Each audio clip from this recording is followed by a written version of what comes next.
Welcome, everyone. This is Dr. Mercola helping you take control of your health. And today we're going to talk about EMS with really a world-class researcher from Canada. Many of you probably know her, Dr. Magda Havas. So welcome and thank you for joining us today, Dr. Havas. My pleasure. All right. So for those of our viewers and listeners that don't know who you are, perhaps you can give us a brief history because you're a PhD researcher up in Canada, but maybe you can go into the background and more importantly, what brought you on this journey to explore EMFs? Because I think you were somewhat skeptical. But before you share that, let me first give a preface that I was like most physicians and professionals and people out there, the general public, which are pretty confused because of the telecommunications industry, that and convenience that we just don't want to believe that EMFs are dangerous because they're so damn convenient and give us so many benefits. So why, and so many public health authorities and experts are saying that they're safe, so we don't want to believe it. And I was in that group that I kind of intellectually acknowledged that there was a concern, but I thought it was health and I could get over it. So the long and short of this is that literally about a year and a half ago, I attended one of your lectures, presentations at Dr. Klinghart's in New Jersey. And along with Dr. Klinghardt and you, I really, you were a real powerful catalyst for changing my views to the point where I moved from intellectually acknowledging it to actually taking aggressive actions to remediate and lower my exposure to that. So I want to thank you for that. And you were real important in my personal journey. So why don't you tell us about your journey and how you got here? Because I'm sure it's fascinating. Okay, well, I'm a professor at Trent University, a small liberal arts university in Canada. And my original research was on acid rain and metal pollution. So I was looking at chemical contaminants and the effects they had on the environment, both plants and animals. I've worked in the Canadian Arctic. I've done research at Cornell University with Professor Jean Likens. And so that was my primary area of research. In about 1990, I was teaching a course called Pollution Ecology, where we deal with a lot of different chemical pollutants from mercury to asbestos to, lead, all of the nasties.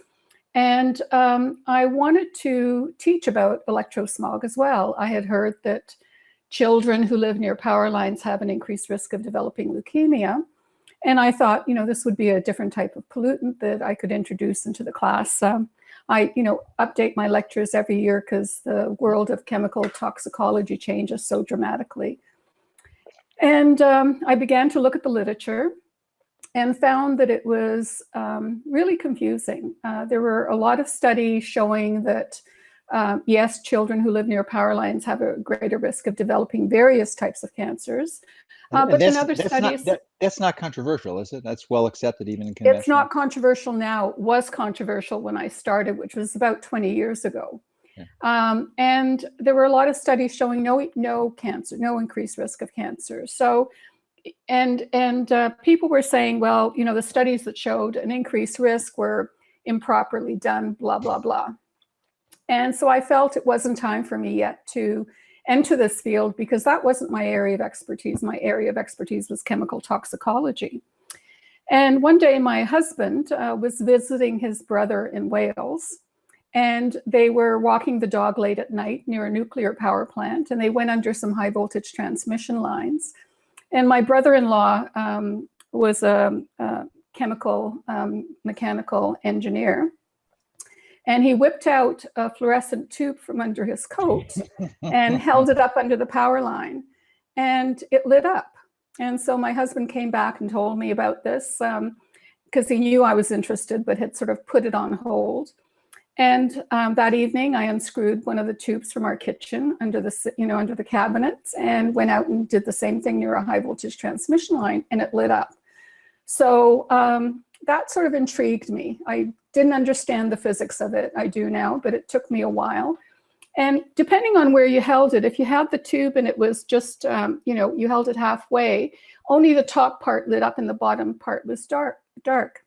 And so I asked a friend of mine, a physics prof at my university, and said, do you think this could, cause childhood leukemia?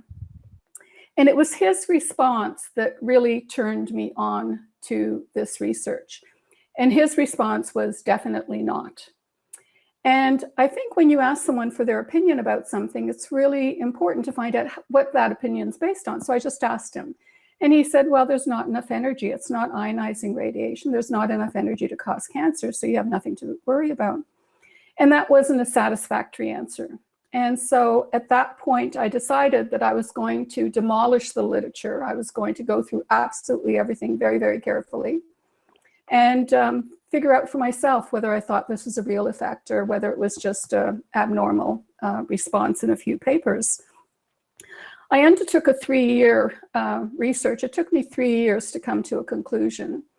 And first I devoured the childhood leukemia literature. And my response to that was, my assessment was that, yes, the leukemias are real. They were reproduced too often in too many different studies around the world.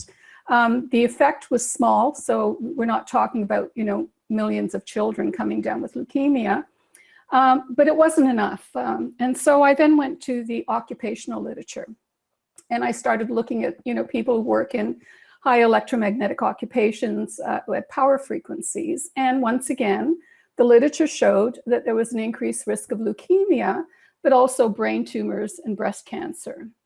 And so this is now giving me a lot more ammunition and convincing me that there could be something here.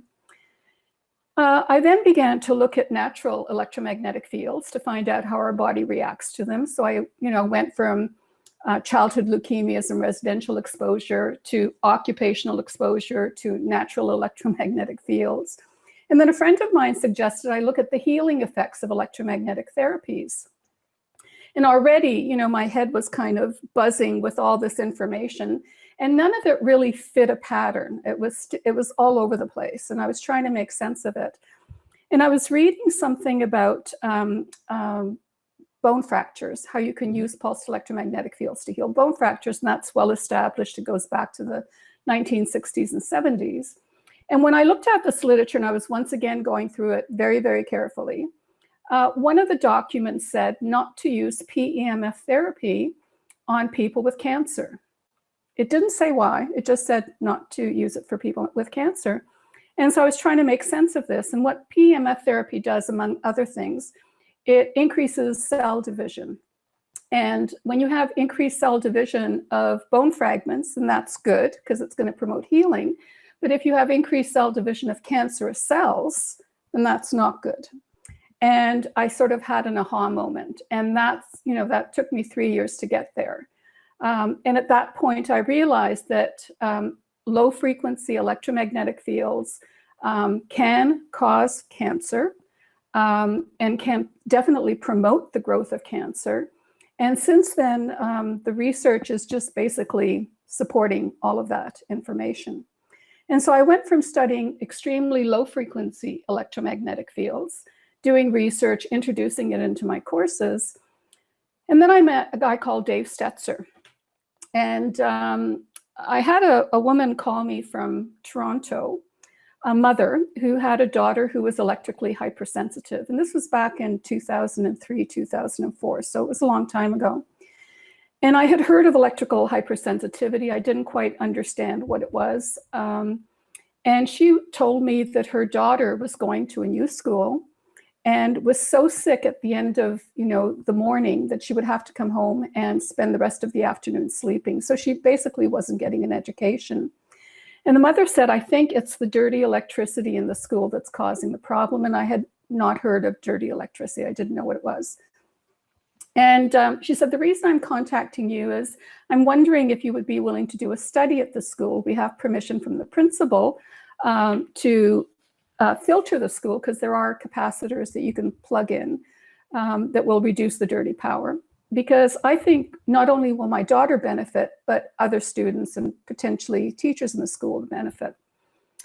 And I was somewhat reluctant, but when mothers go out of their way to do something for their kids, all I want to do is support them. So I figured that we could do a study, and even if the results showed that there were no effects, because I was very skeptical that you could put something in an electrical outlet and it would clean the electricity and everyone would be happy and healthy after that.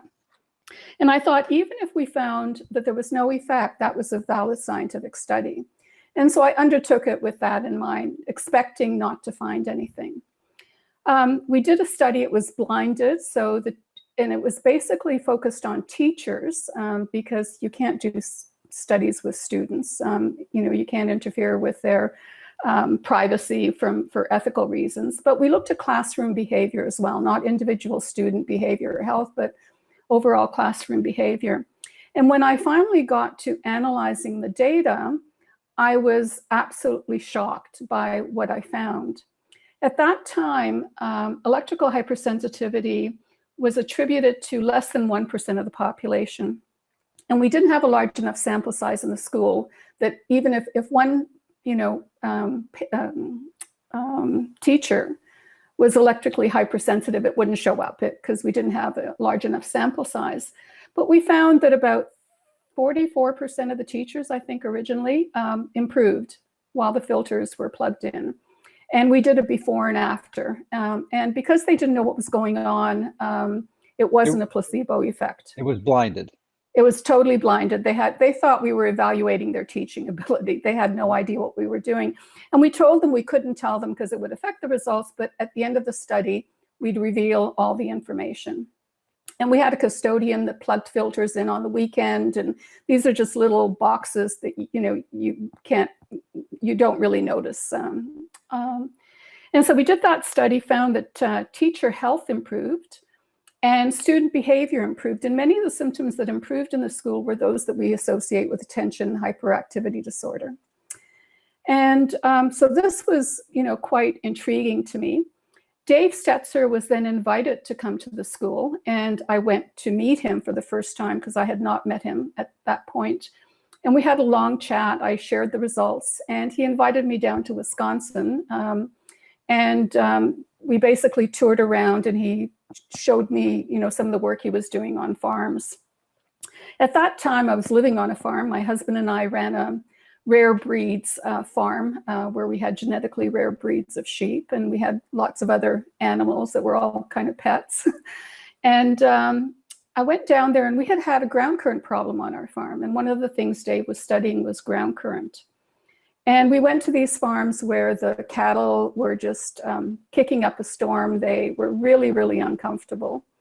And we drove around with another colleague who was an electrical engineer. And basically for about a week, I picked both their brains and learned as much as I possibly could. And we agreed to do some research together. So I was really, really impressed with what he was doing.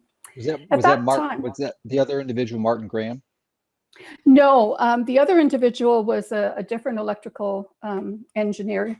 Martin Graham lived in California at the time, and we were in Wisconsin. It was someone who was working with Dave, who's unfortunately since passed away.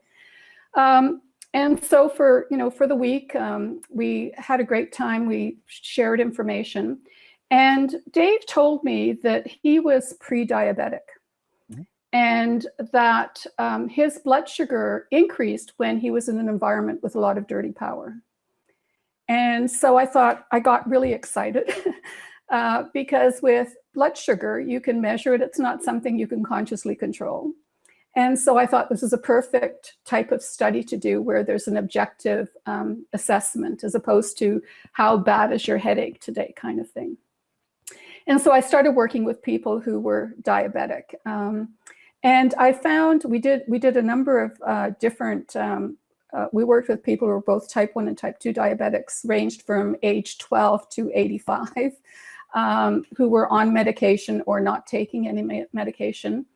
And we found that if you're diabetic, whether it's type 1 or type 2, and you're electrically hypersensitive, then your blood sugar will increase if you're exposed to dirty power. And there's something called brittle diabetes, which is a form of diabetes where people can't control their blood sugar. It suddenly goes up or it suddenly goes down, and it's not related to their activity or their food or medication. And I really think that brittle diabetes is environmentally triggered. And I think one of the triggers is electromagnetic pollution, whether it's dirty power or higher radio frequencies.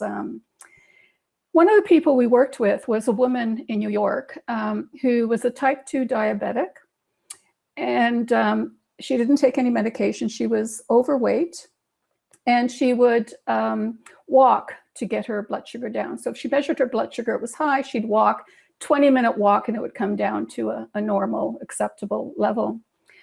On days when it rained, or she didn't feel like walking outside, she would walk on a treadmill. And whenever she walked on a treadmill, her blood sugar actually skyrocketed, went way up, which is not what you would expect. And doctors, one of the things they recommend is exercise for their patients. They don't distinguish between walking outside or walking on a treadmill. But if you're a diabetic and you're electrically hypersensitive, treadmills give off dirty power. They also have a high magnetic field. And so you might actually be doing more damage to your body because of the stress that the electrosmog generates in the body. And hence your blood sugar goes up. Well, that would be a motorized treadmill, though, because there are treadmills that don't have motor. Exactly. This was an electronic treadmill that had a variable speed motor, so you could change the speed. Even worse. That's exactly. Worse. Exactly. Another person we worked with was a woman in Arizona who was a type 1 diabetic, and she took medication on a regular basis, had her blood sugar under control. But her house had a lot of dirty power, and so an electrician went in, filtered her home. The levels dropped by about 98%, really severe improvement. And she required much less insulin as a result. So every morning she woke up, her blood sugar was lower. She would take less insulin in order to regulate it properly. And I could tell whenever she went out because her blood sugar would increase. And the two things she loved to do was go to a casino, which has a lot of dirty power, and go to the mall, which would have a lot of radio frequency radiation as well as dirty power. And so I could basically track her movements by her blood sugar levels because they changed so dramatically when she left the house. So these studies were published. I then met a woman who was principal at a school in Wisconsin, and she had multiple sclerosis. And her MS was becoming so bad that by the end of the day, she was toast. By the end of the week, she slept all weekend. She couldn't remember the name of her students at the end of the school day. She was in a school where there was a very high rate of asthma among the children as well. And the teachers were complaining of ill health. So they were complaining of migraines and a lot of other things. And they thought there was something in the school that was causing this problem. And normally when you have a sick building, you look for two things: chemicals and mold are the two normal things that you look for. And the teachers said that they would go on strike unless the school board did something about them, about the problem. And finally, they were motivated, and during the summer, they got rid of all the chemicals, ripped up carpets, disinfected, did as much as they possibly could to reduce the mold problem if there was one, and to get rid of toxic chemicals. And when the teachers and students came back in September, their symptoms came back. So what they had done with respect to mold and chemicals wasn't the cause of the illnesses. The principal contacted Dave Stetzer, explained what was going on, and asked if there was anything Dave could do. And so Dave went in and measured power quality. And in most schools, I don't know of any schools that would have good power quality because of all the computers and fluorescent lights and all the technology that they have in there. And so Dave went in, measured the school, installed filters, and of the kids that had asthma, I can't remember the exact number, I think it was something like 37 or 39. They had to use their inhalers on a daily basis at school. After the filters went in, only 4 of them needed to use their inhalers, and only when they exercised. So there was a huge improvement in the symptoms for asthma. And the way they found out about this was really quite intriguing. The parents would buy the inhalers. They would have one at home and one at the school. The school nurse kept the inhalers, and she made a record of every time a student came in to use it. And the parents would call the school nurse saying, we're replacing, Charlie's or John's inhaler. Should we replace the one at the school as well? And the school nurse would look at her records and she would say, well, Charlie hasn't used his inhaler for over 2 weeks now. And when they traced it back, it was after the filters went in. So basically the filters cleaned up the power quality in the school. And because of that, the symptoms of asthma were simply not triggered, which was really quite intriguing. So with the asthma and the MS, I mentioned one of the principals had MS. Her symptoms also began to improve, and I found out about this. And so I thought, well, we could certainly do a study with people who have multiple sclerosis. Canada has one of the highest rates of MS in the world. And there's a lot of research on the importance of vitamin D and various things for MS, and exposure to sunlight would benefit that. So I started working with people who had multiple sclerosis. And the very first woman I worked with, I didn't want to do a blinded study with her. I didn't want to use dummy filters, or the real filters. I just thought, let's see if this makes any difference. And I explained everything to her. I said, look, there are these filters, they might help. I have no idea. Would you be willing to do a 6-week study? And we set 6 weeks as a limit that should have had a result. And she agreed. She was actually quite willing. Her MS was quite bad. She couldn't walk properly. She needed a cane, or she did wall walking where you hold on to something because her balance was so poor. And I went in, measured the dirty power in her home, installed the filters, prior to that, I had her document her symptoms for a 2-week period. And then we did the testing. And I remember the day, and I gave her my home phone number to call me if she had any questions. And I remember the day after we installed the filters, she contacted me and said, I can't believe what's happening. And I thought, holy shit, she's fallen, pardon my language. She said, I thought maybe she fell or something happened. And she said, I'm already improving. And I thought, this is an amazing placebo effect. Like, I couldn't believe your MS symptoms could improve within 24 hours. And so I asked her, I said, what do you think is happening? Why do you think you're improving? And she said, well, my daughter noticed it. She said, I was walking into the dining room from the kitchen carrying a casserole with both hands, whereas normally she would have had to hold on to something, and she couldn't do that. And so every day after that, for about a week, she kept calling me and telling me things that she could do that she couldn't normally do. So, one of the things was she could actually bend down and take something out of the bottom of the fridge without falling into the fridge because her balance was so bad. And so we documented that. I then contacted other people who had MS, and we set up a much larger study. And the results were so dramatic that when I would go to a home and a woman would tell me when you're coming for the interview and for the measurements, and I'll leave the door open, just knock and come in because it'll take me too long to take my walker to the door to open it for you. And that particular woman within 6 weeks was not only able to walk without any assistance and open the door, she told me she actually went on a vacation with her husband and was dancing. And I kept thinking, no one's going to believe me because I could barely believe my own eyes about what I was noticing. And so I began to videotape these individuals. And so the videotape is my proof, and the videotape is just absolutely outstanding for the recovery of these people with both primary progressive and regressive MS. So many different types of multiple sclerosis benefited. Not everyone we tested benefited, but the vast majority had some improvement, not only in their physical ability, but also their cognitive ability. So it was really quite obvious. I was then sent some MRI scans of someone with MS who had started using filters and had used them for 7 years. And one of the things that the brain scan showed was that there was a decrease in the sclerosis in the brain.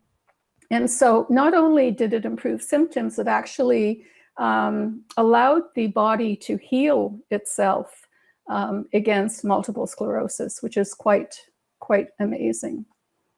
So those were my, kinds of studies I was doing with people who were electrically hypersensitive.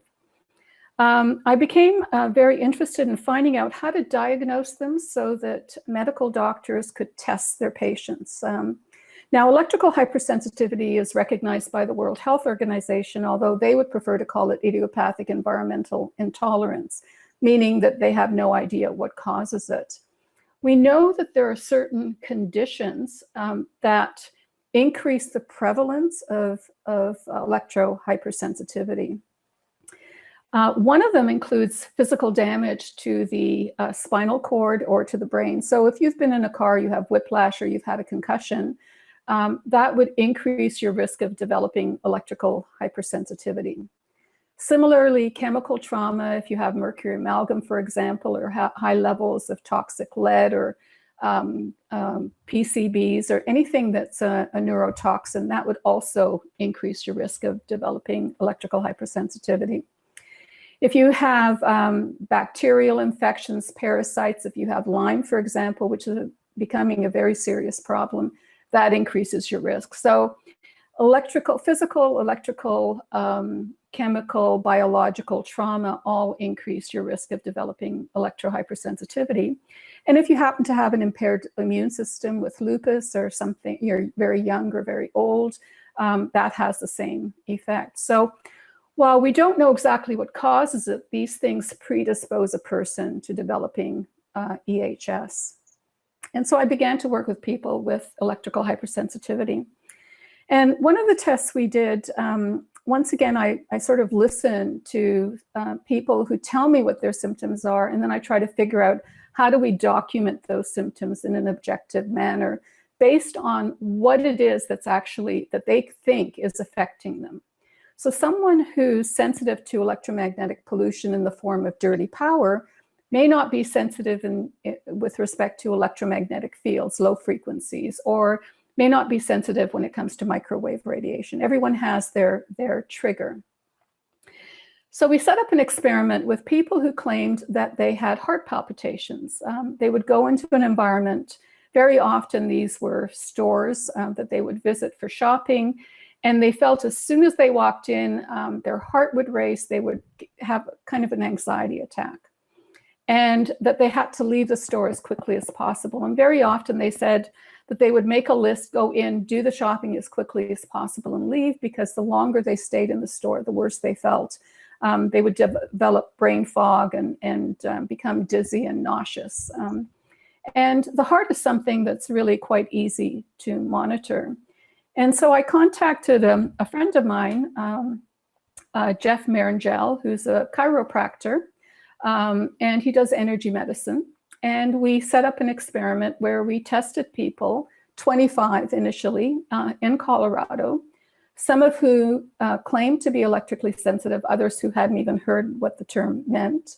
And we tested them using heart rate variability technology and exposed them to microwave radiation from a cordless phone, the base station of a cordless phone that radiates nonstop. We didn't want to use a cell phone because the frequency and the intensity varies depending on location. And so we wanted something that was fairly stable that we could document. We found that a number of people responded, not necessarily the ones who thought they were electrically sensitive or the ones who thought they weren't. There wasn't a good relationship there. But people who had a fairly healthy heart, fairly good fitness, were the ones who had the greatest response because their autonomic nervous system was able to kick in when the body was under threat. And basically what they experienced was a stress response. There was an increase in their sympathetic and a decrease in their parasympathetic, with an increase in either heart rate or a change in the heart rate in terms of arrhythmia. And so once again, we sort of published that. This happened to be a double-blind study where the person didn't know when we were turning on the device. And Jeff Marangel, who looked at the data, didn't know what the person was exposed to during different time periods. So it was a double-blind study that was really very powerful, showing that this is not something that people can actually regulate themselves. And just one example, we had a person who had a heart rate of about 65. They were lying down on a mat. The cordless phone was behind their head, so they couldn't see it and didn't know when it was turned on or off. And their heart rate zoomed up to 120 beats per minute while they were lying down. And most people would have to go up at least a flight of stairs in order to get that kind of response from their heart. As soon as the phone was disconnected, their heart rate returned to normal. And while this was a more extreme case, there were several people who had that kind of response. That study was criticized, saying that the technology was actually interfering with the technology. So their heart rate wasn't increasing, it was affecting the sensitive sensor documenting the heart. But it didn't happen with everyone. And when these people could tell that their heart was racing. So I think there are people out there who don't want this information to get out and certainly want to downplay any harmful effects of microwave radiation. Okay. My own blood is something that I've been testing over the years. And one of the things I became interested in early on was pulsed electromagnetic fields, or the healing effects of electromagnetic therapy. And one of the claims they made, the company, the type of mat that I used made, was that it allows your blood cells to flow more freely, improve circulation, that sort of thing. And I thought, well, this is something that I can test. And so I actually tested my own blood, put it under a microscope and simply had a look at it. And I found that the day I did the testing, I had just finished working on a computer, didn't think it affected anything at the time, put my drop of blood on a cover slip under a microscope, and found that my blood was really coagulated. It was really quite viscous and wasn't flowing very freely. I then laid on the mat at a low setting for 8 minutes. And when I retested my blood immediately afterwards, it was beautiful. It was free flowing, individual cells, nothing was clumping. So I was really impressed that this technology, the claims they made were actually accurate. But I was concerned that my blood was so clodgy before I did the testing. And so I began to do it much more systematically. And I found that when my blood is exposed to microwave radiation, whether it's a Wi-Fi router, a cordless phone, a cell phone, it goes into rouleau formation. There's virtually no cells that are single cells. Everything is just clumping together. And we know that the effect of that is really quite damaging. It could cause a stroke. It could cause a heart attack. It certainly reduces your circulation in your fingers and toes, for example, leading to cold extremities and tingling sensation. So all of these testings that we were doing was to try to alert medical doctors. What is it that you can do in your office to diagnose someone with electrical hypersensitivity? So things like blood sugar, heart rate, blood coagulation are some of the things that can actually be done so that doctors can do the diagnostics. Okay, well, let's unpack some of the long answer you gave to my first question. So, you've established that there are a number of variables that seem to responsive to this dirty electricity, which we haven't defined, and I wanted to address that first, but I have a few questions on the studies.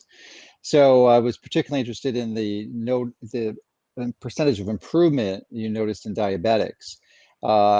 Since you did this study in Canada, I would suspect that the units were millimoles instead of milligrams per deciliter like we do in the US, which is about 17, 18 times higher than a millimole. So maybe if you just give us a percentage improvement, because most people won't know the millimoles. Okay, well, at least, okay. I'd have to look at the exact study because you're right, I'm used to. But with the woman who was on the treadmill, her blood sugar initially might start at 10 millimoles, and it would go up to maybe 12 or 13 when she walked on the treadmill, and it would drop down to about 7 and 7 is about the level, I think that's 126 in the units that you end up using, right? Which is a good value after exercise. So 726, right? yeah, so it was really quite dramatic, the responses that we were getting. Well, perfect. So the other questions, Mm-hmm. establish what a basic is, because a lot of people hearing this. I did interview Dr. Sam Milham, who wrote the book Dirty Electricity, and we went into a little bit there. But you're coming at from a clinical perspective and doing the Mm-hmm. studies on it, where Sam is more of an epidemiologist. So. And I'm wondering, because I've spoken with Dave quite a bit, and spent actually 3 hours at the subsequent meeting with Dr. Klinghardt, and he gave me a really good education on this and taught me how to use the oscilloscope he does, which gives a very definitive waveform analysis, much more effective than the simple meter that he has. So he explains it as being these high voltage transients induced from primarily switching power supplies in the home, or certainly the electric utility company or your neighbors. They can do that and they get in the circuit. So typically from 2 to 100 kilohertz.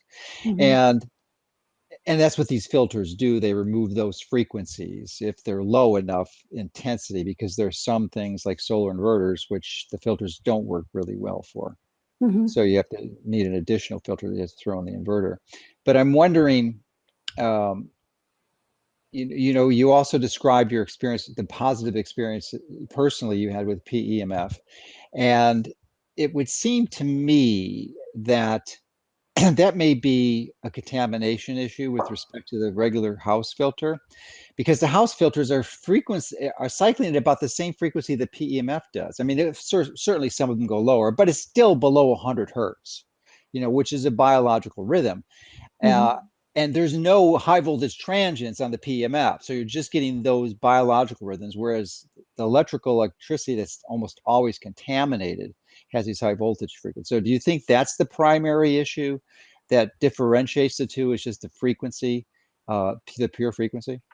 I think it's a variety of things. I mean, with PEMF, depending on the technology that you're using, they control the frequencies. You're right, it's often under 100 hertz in many cases, but not always. They often use a sine wave, sometimes a square wave, sometimes a sawtooth wave. They have very different effects on the body depending on the wave shape.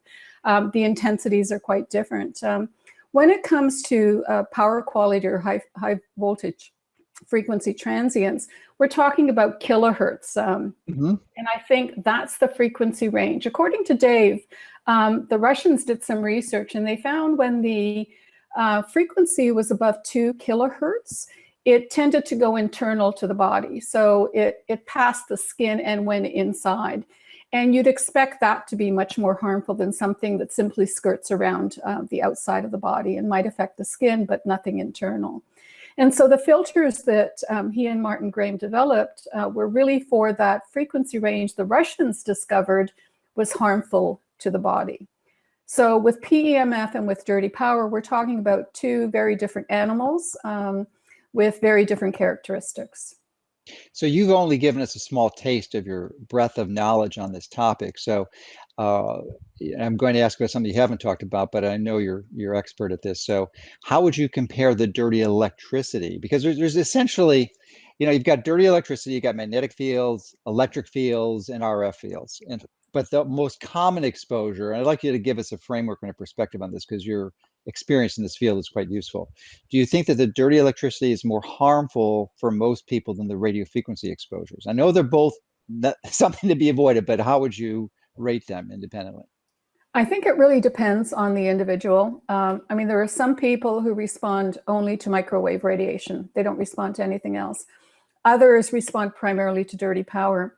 Dirty power and microwaves are virtually ubiquitous. They're everywhere. And one of the conferences I went to was a building biology conference in Nashville, Tennessee. And there was a woman there. I was speaking at the conference, and there was a woman who came up to me and said, I'm really, really sorry. I can't stay for the rest of this conference. The hotel room I'm in is just making me sick. She was electrically sensitive. And since we all had meters there, a bunch of us went into her room to find out what was she exposed to. It turned out there were high magnetic fields. There was a cell tower that was just not too far from her bedroom, a window, that was radiating the room. So there was microwave radiation, and there was dirty power. All of it was present. And someone had filters, so we plugged the filters in, did nothing else. So the magnetic field remained high, the microwave radiation remained the same. And the next day she said, I'm feeling so much better. I think dirty electricity is really a missing link. There are very few people in the world studying the biological effects of dirty electricity. There's been a huge amount of research looking at electromagnetic interference, which is another thing that dirty electricity does. And so, you know, engineers are very familiar with this, and they very often will shield against that to protect sensitive electronic equipment. They don't realize that by protecting the equipment, you're also protecting human health. And that's really, really important. Yeah, so let me also explain, and I want you to elaborate on this, that there are professionals in the United States and worldwide that evaluate this, and that's all they do is go to people's homes and measure and help remediate. And in the US, the primary one is the building biology or biobiology from Germany. And the reason I mention them is that they do really good for magnetic and electrical fields, or not electrical fields, radio frequency fields, but they fail miserably in electric fields. And it is just beyond me. And actually, I've taken a sort of an aggressive stance and kind of threatened them to like expose them to the world unless they get to the table and start dialoguing with Dave to change their position on this. And we're actually going to have a phone call later this week to help change that philosophy. I hope they do. But so even the experts who've been doing this for decades are confused on it. So if you are watching this at home, don't get confused, because there is a lot of misinformation out this, and you know, some to the point to is dangerous. And one of the, I guess, the points that it needs to be addressed is that a fair percentage of the people's homes there are wiring errors. And if you have a wiring error and you plug in a dirty electric filter or dirty electricity filter, it actually may make it worse. So there's a supposition here that you have to have a competent electrician to confirm that there's no wiring errors, because anything you plug into it, whether it's a capacitive filter like to remediate the dirty electricity, or a light bulb, that's going to cause a problem. So why don't I give you a handful of topics there to go off on, and I'm sure you can expand. Okay, well, when it comes to the building biologists, I agree with you. They do a terrible job when it comes to dirty power. Not all of them. Some of them recognize the importance of it. They have something called a demand switch that they recommend you buy for your bedroom.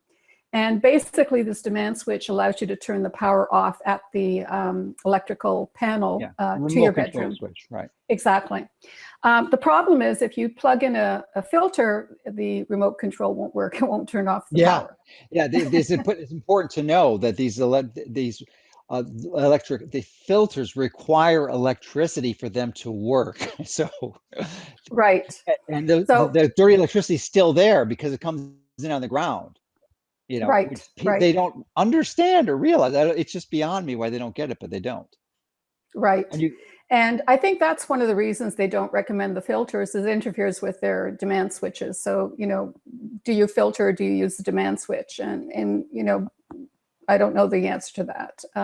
Let me hold you there, because there's an extension question I wanted to add to that, which is that there's a difference between most residential buildings and commercial buildings, in that by safety code, the commercial buildings are required to put the electrical wires in metal conduit, which essentially is like a Faraday cage and shields the electrical fields from coming out. But I don't think that this is where I'm a little confused myself, that they shield the dirty electricity fields coming out, because they're still there if you turn the power off. So if they're even in a Faraday cage, I don't think it's going to matter. But so does it make a difference in a commercial building? Because typically in a hotel, you know, you have the luxury of having that insulation as long as you don't have something in the wall plugged in to take the fields into the room. Exactly. Well, I was just going to say that I don't know the correct answer for that. I think Dave would be the one to ask, but my guess is that those metal conduits would reduce the dirty electricity coming in. Okay. But as soon as you plug a lamp in, that cord is not, and so you get the dirty power there. Yeah. And you know, your computer. So you're going to be near those kinds of wires that don't have the metal conduit.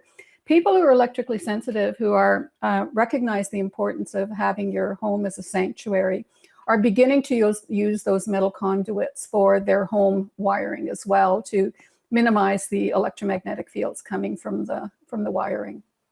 However, one of the things you said that I think is really important, and that is if you have wiring errors, it doesn't matter what you plug into the electrical outlet, you're going to end up having problems. And for some reason, the building biologists have tried to suggest that it's only these filters that make the electrical problem, and it isn't. So what you've got to do is fix any wiring errors you may have before you go to the next step, which would be reducing the poor power quality. Okay, now let's address some practical remediation strategies. And I want to thank you so much for your recommendation over a year ago of a device called the Acousticom 2, which you brought and proudly displayed to everyone. And it's really nice because it gives you an audible feedback and a visual feedback, and it's an analog. So by the type of sound you're hearing, you could actually identify the source of the RF signal. But it is RF only. Acousticom only measures RF or microwave signals. So you need another one for magnetic and yet another one for dirty electricity. And fortunately, these meters are relatively inexpensive. Yes, you can get professional grade stuff for thousands of dollars, and if you're professional, you should have that. But for the consumer, $150, $200 will get each for these devices, and you'll have a really good system that would help you identify and remediate, because you can do a lot of this stuff at your home for pretty inexpensive. So why don't you expand on your remediation strategies, and then we can talk about the filters a little bit too. Okay, well, normally I recommend that if you want to know what you're exposed to in your home, the best thing to do is measure it. You can hire someone, provided they're qualified and they have good recommendations, because I've heard horror stories of people coming in and doing a very shoddy job. But this is something that most people can do quite easily, and I recommend three different types of meters they buy. One is the Acousticom 2, which is really quite small. The other is the tri-field meter, that's also relatively easy to use and not very expensive. And then the dirty electricity meter, which is called a microsurge meter, with one filter. I usually recommend you buy one filter, and that would tell you how much you could reduce the dirty power if in that particular situation. So you could determine how many filters your home may actually need. And I think if you have these three different devices, and if you know what the levels are, what you're looking for, and that's available on various websites, including my own, then you can go around your house and find out what you're exposed to. It's really quite simple. Yeah, just to caution the tri-field, they call it tri-field because it measures three things: electric, magnetic, and radio frequencies. It's terrible for radio frequencies. You don't even think about it. And it's just about as bad for electrical fields. So it's just really a magnetic meter, and it's a screen. It's a good screen. You can really find stuff. It's got two different scales that you would have to use if you have low scale and high scale, but it's a really good device. I agree. It's not very good for electric and microwaves, but it's quite good for magnetic fields. And that's what we're most concerned about, our magnetic fields at this moment. You're also concerned about electric fields, but they have to be quite high, much higher than you would normally find in a home. So those are the three meters I recommend they buy. There's ways of going around doing the measurements, and the more you play around with it, the more comfortable you become with it. And you'll find some real surprises when you have the meters, because things that you think might be turned off or aren't radiating maybe, and increasing your exposure. So doing your own testing is something I highly recommend. Yeah, just to give you two examples of this would be or three actually, or maybe four. I had my desktop computer plugged into an Ethernet cable for years. No problem. I'm good. I'm clean, right? Well, little did I know that your desktop, just like your notebook, you have to put it in airplane mode, otherwise it's blasting you all day long. So that's a surprise. And then next to the TV I'm watching, it says, why is it high when I turn the TV on? Well, in my case, I made a mistake because I was ignorant at the time and didn't really understand the importance of this. I had used a Wi-Fi router as a switch instead of buying just a switch. So every time that went on, I was getting radiated, which is like, it was literally a foot from my body, which is like the most insane thing to do. So I found that, and then also when I got rid of that, there was still radiation, and it turns out it was a smart TV, and you cannot turn off the radiation, the Wi-Fi on a smart TV. I mean, I guess if you're a hacker, you could, and you really were a programmer and coder, but us normal individuals, we can't do it. So that's those are the ones I found too, and I only found it, and I found it with the Acousticom too. Yes. Yeah. Well, I had the same experience. My router went, and I had to buy a new one. And I deliberately bought one where you can turn off the Wi-Fi aspect of it. I never use Wi-Fi, so I get them to turn it off right at the company that provides the router and supports my system. And I was in my office, and a friend of mine came over who's electrically sensitive, and we were talking, and she said, there's something here that's giving me a headache. You've got some radio frequency. I said, not me, not in my home. And so we got a meter, and lo and behold, there was something giving microwave radiation, and it was the router. And so I contacted Bell, which happened to be my provider, and I said, could you please turn off the Wi-Fi at your end? And they were, of course, surprised, like, why would I want to do that? And I gave them a little explanation, not too much. And she said, well, I can't do that. So they bumped me up to another technician. And he said, okay, we've done it. But I could still read it. And I said, no, you haven't. I said, I'm still getting microwaves in my office. And he said, oh, okay. He then bumped me up. I was bumped up 3 times, basically, before they actually turned it off. And if I didn't have my meter, I would have thought they had turned it off. Sure. So, it's really, really handy to make sure that you're not exposed to anything. When I walk around, it's green everywhere in my house, which is wonderful. Or even better, no lights. Exactly. And even though my neighbors, they're far enough away that I get a little tingle radiation from their Wi-Fi, but that's about it. And it's much safer than in most places. And when people come over to my house, one of the things they say, it feels so calm in here. And I think that's basically the reaction of your body just being stimulated all the time and going into this kind of anxiety, panic attack, worse for some people than for others, but it really makes people on edge. And they don't realize it until the power goes out, or they're in a clean environment. And then they just feel this kind of awe, just wonderful. Yeah, it is great. And just a little further elaboration on the Wi-Fi router issue. You may want to consider purchasing a router that has no Wi-Fi. It's impossible. It is not there. Then you don't have to worry about this, because if it's firmware enabled or disabled and they do a firmware update, which they can easily do because it's the cable company, then they update it and boom, it's on. Unless you're testing every day, you're not going to figure it out.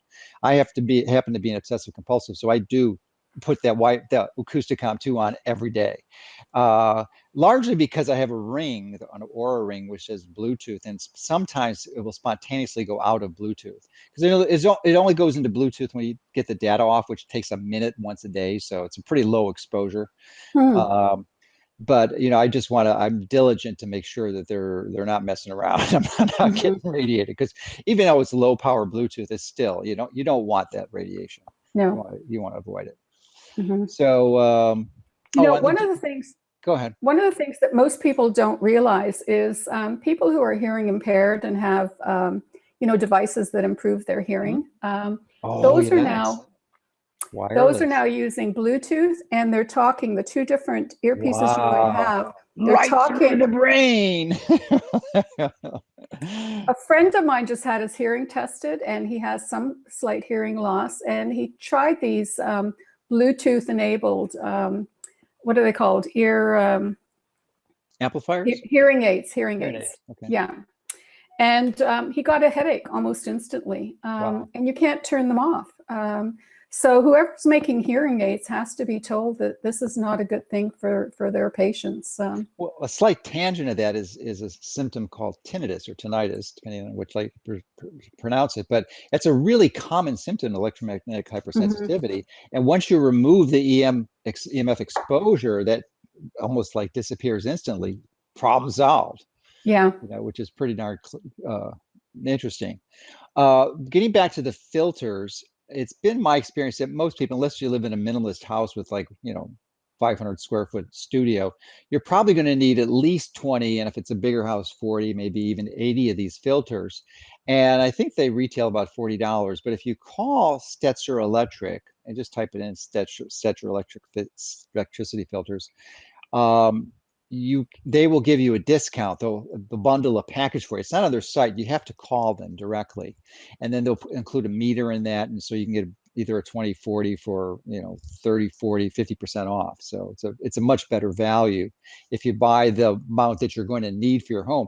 And interestingly, Dave told me that frequently, couples will get them in their family, and then the father or the husband will be a non-believer and say, return those things back. So it happens so consistently that they will refuse to accept a return unless they take the filters out and leave them in their house for 3 days, because they had so many people that they take them out, they return them, and like the next day they call them and says, how can I get the filters back? So it's like he's learned. They have like very, very few returns now because they figured it out that people do notice a difference once they remove them. Interesting. One of the stories Dave told me that's quite fascinating is he was in a bank and he was filtering the bank. And 9 months later, quite a few of the women had to take maternity leave. So, not surprising. Not surprising. That's right. So yeah, it's certainly. I mean, we have 50% reduction in sperm quality for males, but it certainly has an impact on female fertility too. I mean, it's pretty well documented. Now, have you looked at the mechanism actions at all that Martin Pall has described in his work? Yeah, I'm familiar with some of his work. What's your take on it? Well, I think what he's doing is absolutely fantastic. I think that the real convincing effect for me is actually the production of free radicals. And one of the statements that physicists make is that this energy, like what I was told by my physics colleague, this energy doesn't have, this frequency doesn't have enough energy to break chemical bonds, so it can't dislodge electrons.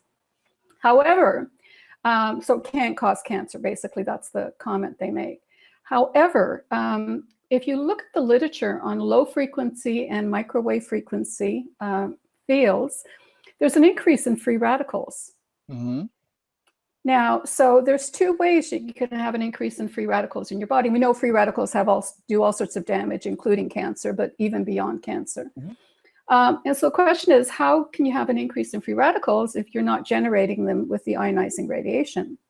And the answer to that is that what the non-ionizing radiation does is interferes with repair mechanisms or things that neutralize free radicals. And so if you stop repairing the free radicals, you're going to get more free radical damage. And so basically, you're going to have the same effect with non-ionizing radiation that you end up having with ionizing radiation. It's just a different mechanism, but the effect is through free radicals. Well, I think more precisely, it's oxidative stress. Correct. Because some of the oxidative stresses are not free radicals, and the most pernicious ones, like peroxynitrite. And I've been really looking at it. I've read thousands and thousands of papers and literally spent hundreds of hours compiling a review, largely stimulated from Paul's work. And I've learned some things that he knows about, but didn't really include in his work, which is ultimately the nitric oxide combines with superoxide form peroxynitrate, and that is perniciously damaging, causing single-stranded breaks in DNA, which is a problem. It's a major problem. But thankfully, our body has the ability to repair. And this is where he didn't really go into depth. But if you look into it, there's lots of good papers on this. There's a enzyme system, a family of enzymes actually, but the primary one is PARP1, poly-ADP ribose polymerase, that repairs the damage, but it sucks up NAD when it does that. So if you can, I mean, obviously the best and most strategic intervention is to remove yourself from the source. But assuming you cannot do that, you're flying at 35,000 feet, you're in an office and they refuse to do anything, you're traveling in a hotel, you're exposed.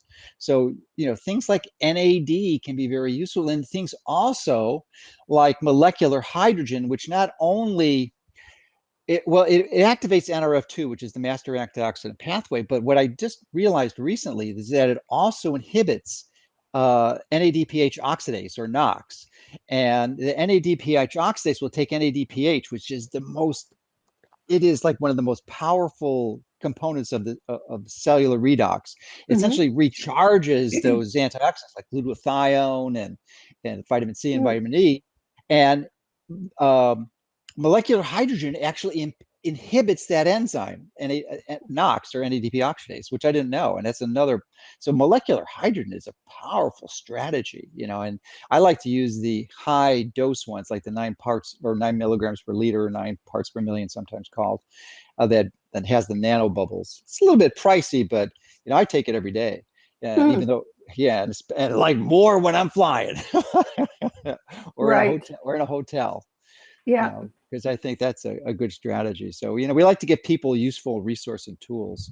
And Hmm. fortunately, and that's the thing that got me, is that I didn't understand the mechanism. If you don't understand how it causes it, then you're just left, well, it's magical. It just damages you. So, but Hmm. once you understand it, and then you visualize it, which I applaud your efforts for in educating people, is to make it real, because it's invisible. And unless you got your EMH, you can't hear, see, or feel it like they Hmm. can. And once you can Yeah, see that meter, it's a problem.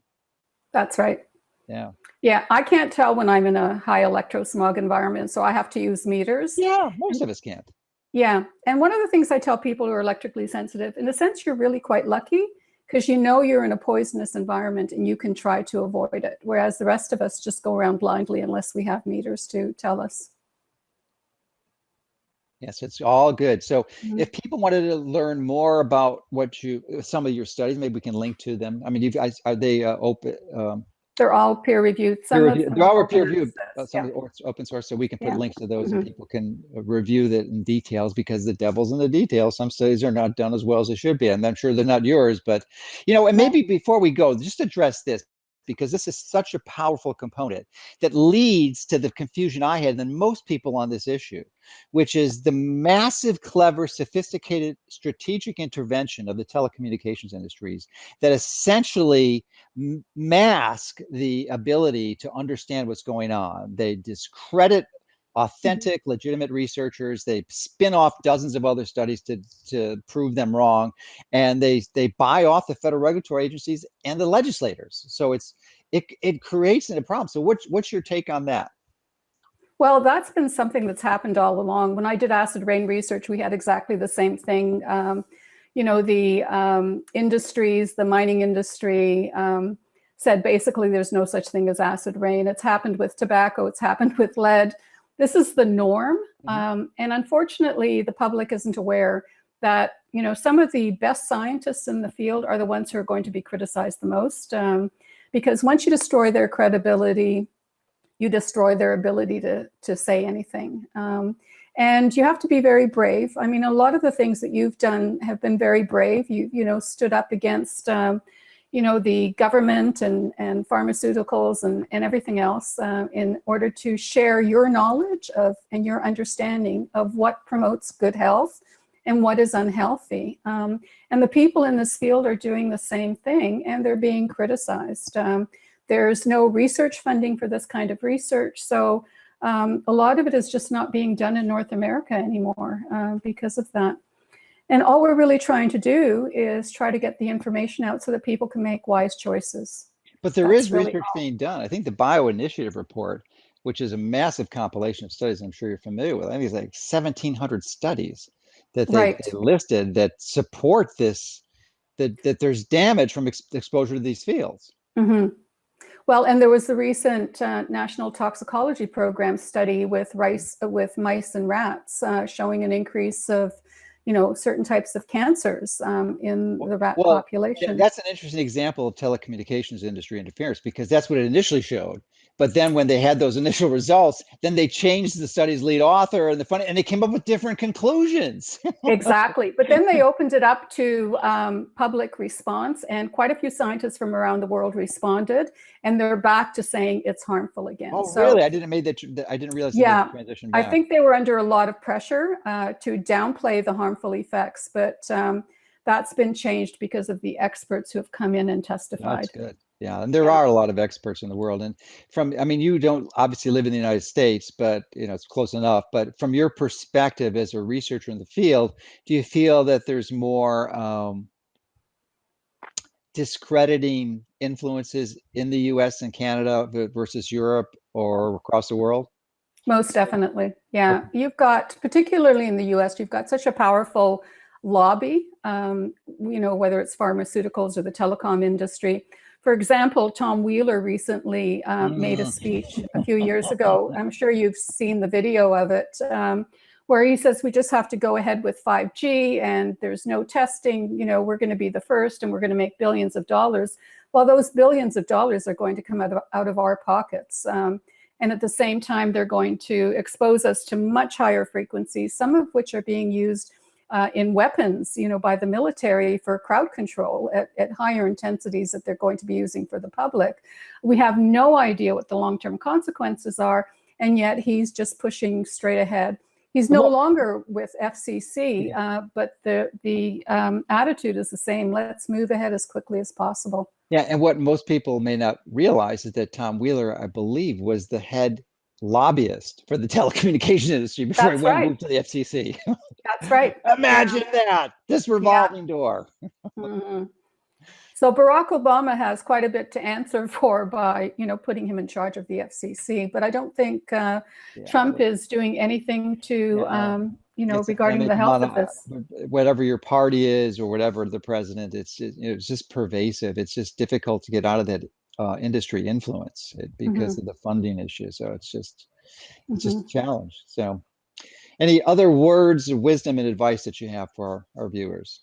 Well, there's two really important things that we haven't talked about, but we Okay, probably good. don't have time. No, no, But that's fine. Go ahead. Go ahead. If we haven't talked uh, about it, go into it. one is lighting Oh, and yes. Yeah. screens, how important they are. And the other is ground current, and that's becoming a really serious problem. Okay, And let's go if you into it. My take is that no one should have a fluorescent light. That's the basics. And if Mhm. you have them at your office or your school, turn the damn lights off and just use natural sunlight. Right. Yeah. Well, But it's not only, go ahead, go and expand on it. unfortunately, it's not only the fluorescent lights. Yeah, I know, but they're the worst. Yeah, there's some incandescent, there's some LEDs that are really LEDs. bad as well. Yeah. Okay. And they're coming out with something new. And these are smart lights, light bulbs that you can turn on and off with your cell phone. You can dim them with your cell phone. And Yeah, I think they Philip pays for it. radiate microwaves as high as your Wi-Fi router or your cordless Oh my phone. gosh, I did not know that. Gosh. I went to a lighting conference in Germany 2 years ago, Mhm. and I was giving a talk on different types of lighting and, looking at the spectrum, looking at all the different frequencies they emit, including ultraviolet and the relative ratio of blue to red, all that kind of stuff. And I said, can you send me, because it was a lot of the lighting industry was sponsoring this conference. And I said, can you send me a good quality light bulb? And they said, no problem. So they sent me one, and it was probably the worst bulb I've ever tested. It was, one of these smart bulbs that as soon as you turn it on, it's emitting microwave radiation. And I remember talking to the president of the company when I went to Germany, and I said, your light, and I showed the results from the light bulb without identifying which one it was. And I said, your light bulb was one of the worst because of this microwave radiation. And I said, it's making people sick. He said, I had no idea Yeah, they're that not, that's the, they're they just had, ignorant. absolutely, yeah. Yeah. And he said, but the entire industry is going that Mhm. way, and we don't want to be left out. Yeah, yeah. Convenience. They're Mm-hmm. sacrificing biological health for convenience. That's right. Now, the other thing is a lot of screens. There are different types Well, of before we computer leave screens. that, just there's also, I mean, we're just talking about the EMF components, but there's also the biological components of the quality of the light, which is you're going to Exactly. get to the screen. So you don't want the blue light at night, and it'll interfere with your circadian rhythm, and all of those issues, which we just Mm-hmm. discussed with Alexander Wunsch before from Germany. Right. Yeah. Yeah. So there's a lot of things about lighting. And unfortunately, I haven't come across a good light bulb. Whoever invents a good light bulb is going to become a multi-million billionaire Well, because we all need good lighting. they exist. They had them when you were a child. It's called the incandescent bulb, and even better is a candle. Exactly. Yeah. Yeah. Ther- Well, I have Thermal incandescent light. bulb. everywhere in my house, so yeah. And a big electric bill. I don't. I have a big house, so I only put them in strategic places they turn on all the time. So because I have people coming in like contractors and cleaning people, and they leave lights on, and I don't want to leave them an incandescent bulb. Leave the LED on in a room that I've never Yeah. had. So you can, you don't have to switch every fixture over. It's just the ones you use all the time. Right. Yeah. There's a light meter that you can get. It's made by an Audi Martel from Quebec. Costs about $100. And you point it either at a light bulb or at a screen, and it'll tell you whether or not it's flickering. And it'll give you a sound, just like the acousticon meter, but it's for light frequencies. And it's really, really effective to find out. There's some people who will sit in front of their computer and they get, dry eyes and sore eyes, after a few hours. And very often those are the screens that are just, the frequency, they're just oscillating all the time. And that's making your eyes tired. It's affecting your brain.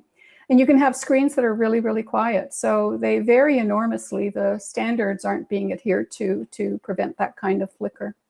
Yeah, when you put that flicker meter on an incandescent bulb, it's quiet. That's right. There's no flicker on an incandescent. That's right. So, and the other topic was ground current. Yes, let's talk about ground current. Just very briefly. Well, maybe even expand on it, because I've changed my position on grounding as a result of my appreciation of this, which is I think where you're going. But why don't you tell us what you want to share, and then I'll give you my feedback. Okay. Well, the concept is that with electricity, everything's grounded, and the ground is just a big sink for everything. And it turns out you can have electricity flowing through the ground. And this is happening more and more often, in part because of the way we use electricity in North America, with the way we distribute it and transmit it. We have so many multiple grounds that the electricity from an area of high electrical conductivity can move to an area where there's less electrons. So you just move through the ground. And you can create a current. When you have moving electrons, you can create a current. And there are farms, mostly in Wisconsin and Minnesota and Iowa, who have a really serious ground current problem with their dairy cows. And these cows are just constantly lifting their feet because they're being exposed to ground current. But it's not the 60 cycle that's most damaging. It's the dirty power flowing through the ground that is causing kilohertz. The real problem. That's right. So you can have that dirty power flowing through the ground or through a wire, coming from the wire and affecting health. Now, there are some people who claim that the best thing you can ever do is get grounded. And that I would agree with that, provided you're in an area where you don't have a ground current problem. It's like, you can drink clean water, you can drink dirty water. They have very different effects. So if you have no dirty electricity flowing through the ground, getting grounded is probably one of the best things you can do. But if you have dirty electricity flowing through the ground, getting grounded means it's now entering your body, because it comes right in, through one leg and down the other, basically. And so these devices that you plug into your electrical outlet, that you then put on your bed so that you're grounded at night, people who use them are beginning to tell me that after, a couple of days or a couple of weeks, they're actually beginning to feel quite ill. And my guess is that they've got dirty electricity coming through the ground into their sleeping area, and hence making them sick. So you have to be very, very careful where you're grounded and when you're grounded and when you shouldn't be grounded. Yeah, and let me just expand on that, because I think that if you live in North America, virtually almost everyone, there are exceptions because there's no universals on this, because there are some isolated remote areas where it's an issue, but almost everyone in North America shouldn't be grounded because it's dirty contaminated. Now you go to Europe, it's a different issue because they have the returns back to the substations, which they by law have to have in the United States, but no one ever enforces the violations. So as a result, we've contaminated the ground. So I've stopped grounding. I was one of those individuals who thought it was great and promoted it, and it made perfect sense, but it wasn't integrating into the equation, biological equation, the fact that the ground's contaminated. So I love your analogy with the drinking water. It's just really a great analogy. Yeah, it's almost like going swimming in a dirty swimming pool or swimming in, a river or lake.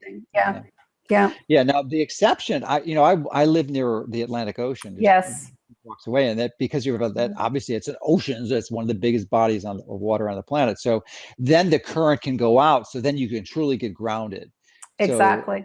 there's no ground current on the beach. That's right. Yeah. Yeah. So So going along, walking barefoot in the sand, in the ocean, in the salty water, one of the yeah, best things you can yeah, do. yeah. I fortunately I pretty much do that every day I'm home.